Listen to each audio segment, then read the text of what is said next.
Welcome back, I'm Raiden from Blue Water Gaming, and this week on Raiden Reviews, I'm taking a look at Override, Mech City Brawl, the game that I wish more people would have seen. As always, let's start out with graphics.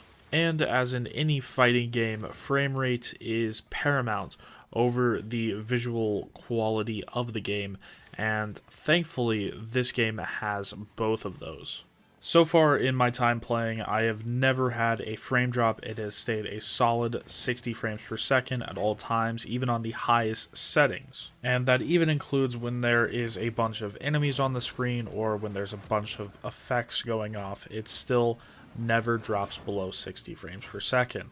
There are a few things that I would have liked them to change in the graphical department though. The menus are very bland looking, they don't really have much style, and this game, especially in its characters and its different fighting mechs, has a bunch of different styles, and they're all really good, but then you go to the menus, and there's really no style to the menus. And carry that over with some of the levels.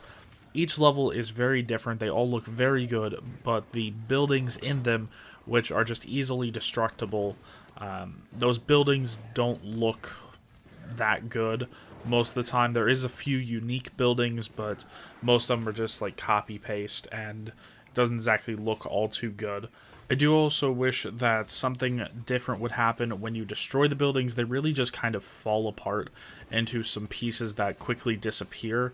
I wish that there was a bit more that went into that, because you are playing as a mech that is several stories tall, possibly 5+ stories tall, and you're walking into these buildings just ripping through them like they're nothing, but they feel like nothing. You can walk through them and nothing really happens, when I think that something should, just to give it a bit more emphasis that you just walk through a huge building.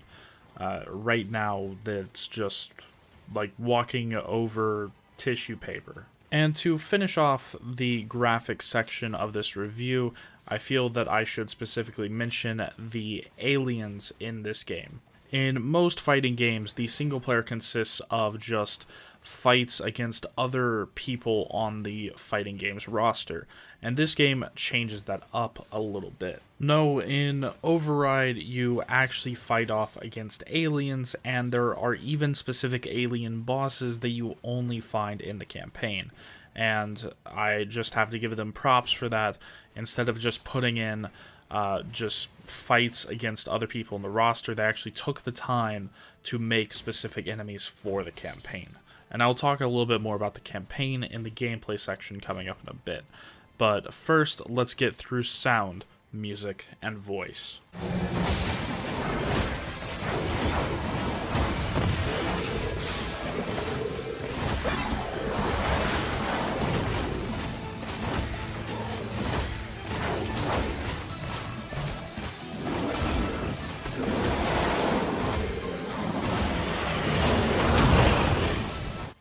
Pretty much all of the sound effects in this game are good.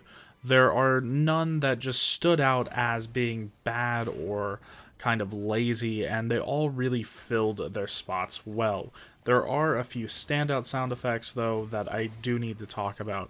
The first of which is the walking around. You are playing as a giant mech, and this game makes it sound like you're playing as a giant mech. Just the sound of you moving around, it adds something to the experience that you don't really get in most games where you're playing as a giant mech. And to continue that a little bit, all of the attack sounds are just amazing.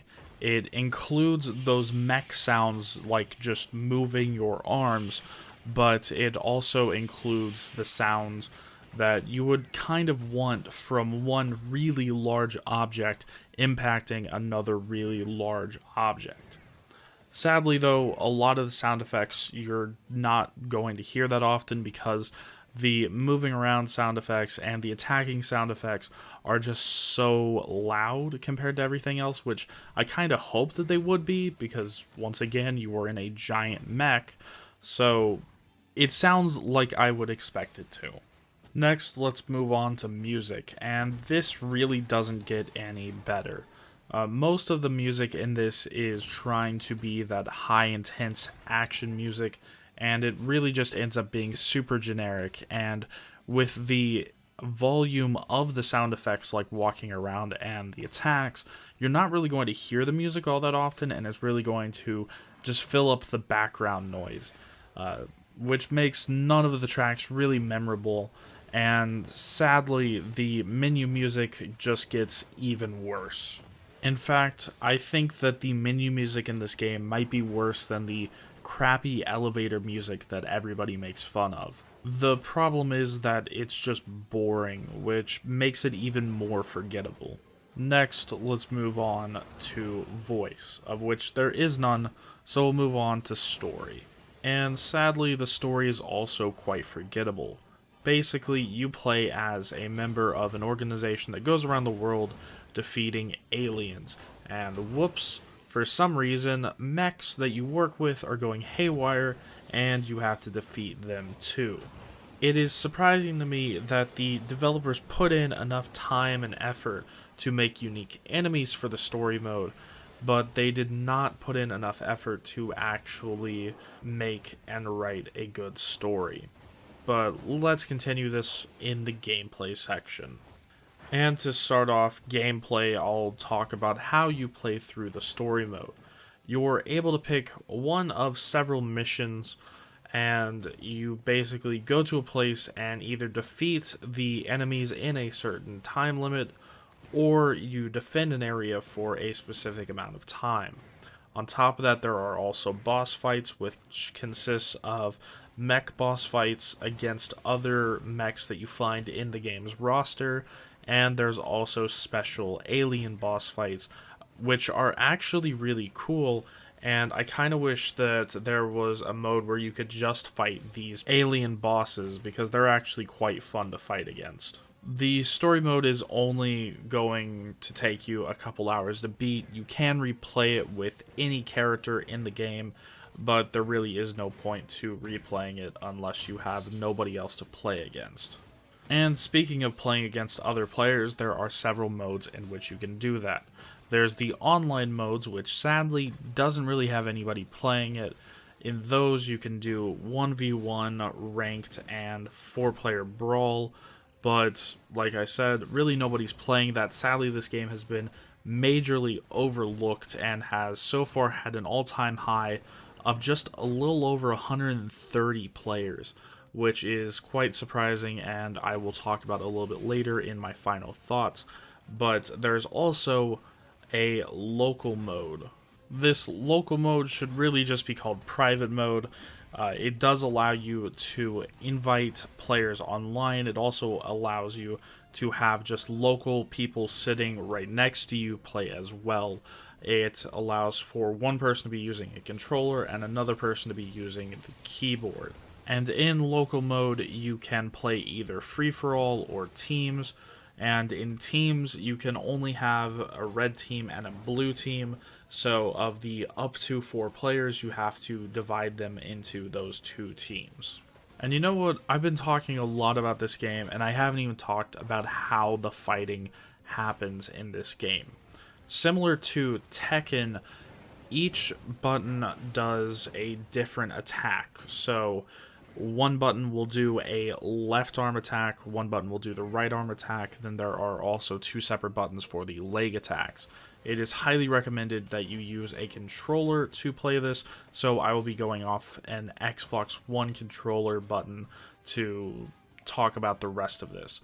Basically, the 2 bumpers on the Xbox One controller are the arms, and then the 2 triggers are the 2 legs. Although, unlike Tekken, there isn't super long combos. It is simply either hold down the button to do a heavy attack, or press X plus a button to do a special attack. And once again, going back to Tekken, there's also a special move that a character can do if he gets down to low enough health.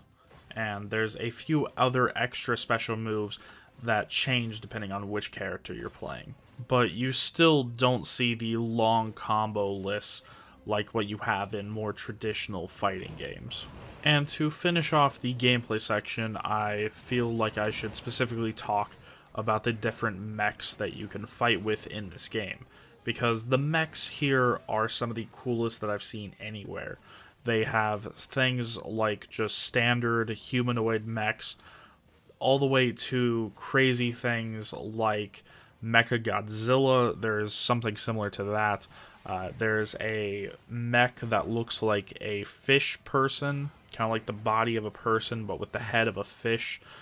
There's even a Mecha Unicorn that was added to the game. And pretty much all the characters are this kind of crazy stuff that is just really cool to see, and haven't really seen anything like this anywhere else. And now let's move on to my final thoughts. And pretty much the major thing that I have to say here is, damn, is this game overlooked. Like, not even 2 weeks ago, we were getting videos on YouTube that had hundreds of thousands of views. And then I go and look, and Override's peak player count on Steam was 131. 131. When not 2 weeks ago, they were getting hundreds of thousands of views on YouTube. Damn, man, that is really something that I don't like to see. And even though I said so many somewhat negative things in the beginning about the music, the story, the lack of voice acting, and the, like, boring menus, the game was just fun to play.